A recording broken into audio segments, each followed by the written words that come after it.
Now, it's a fact that without taking clear action toward this, it has an implication. Even if you have the plan to move to digital transformation, you can't do it by only focusing on the digital side of it. Right. So Nigel, what do you think? What do we need to make this happen?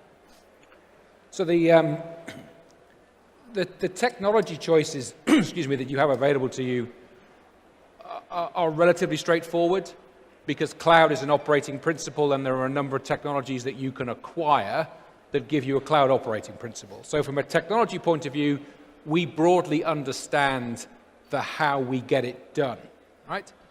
What we struggle with is how we bring our people with us.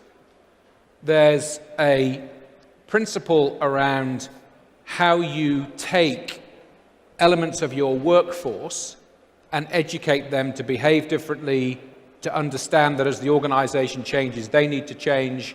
And there's a piece of organizational theory that IDC have done that lays out 3 broad areas where we as leaders in IT should be focusing. We should be focusing on people who are pioneers. And you can identify those people in your organizations. They're people who take risks. They are people who are naturally led to creating new ideas. And when you put these groups of people together, you genuinely spark the thing that you need, which is people innovation, to create an idea that turns into code, that turns into a service, which is something you can ultimately sell. So in your IT organization, look to identify those people that are pioneers. Then you need to identify those people that are settlers. They have a lesser degree of passion for innovation. They like order. They like the status quo. Yes. But they recognize that the value they bring in the organization is sometimes being able to translate what the pioneers are doing to what the folks in the systems of record are trying to manage, right? Yes. So you have a pioneer, you have a settler, and you have a town planner. And a town planner writes the rules. They love order.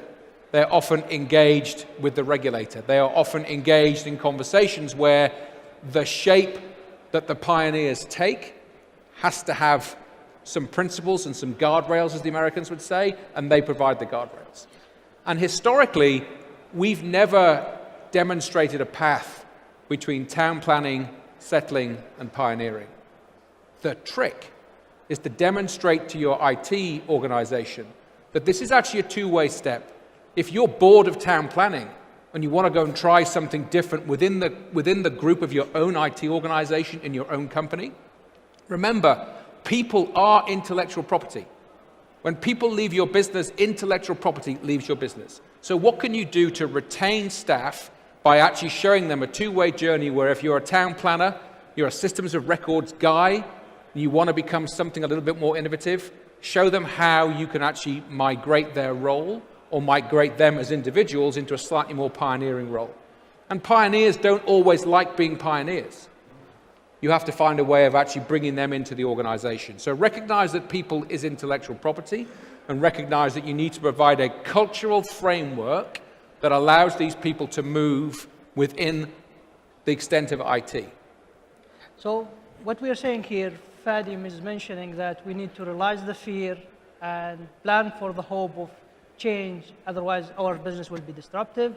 We need to be visual to identify our teams, to place them in the right frame of mind, either innovation or settlers or someone with a specific job that we need to maintain.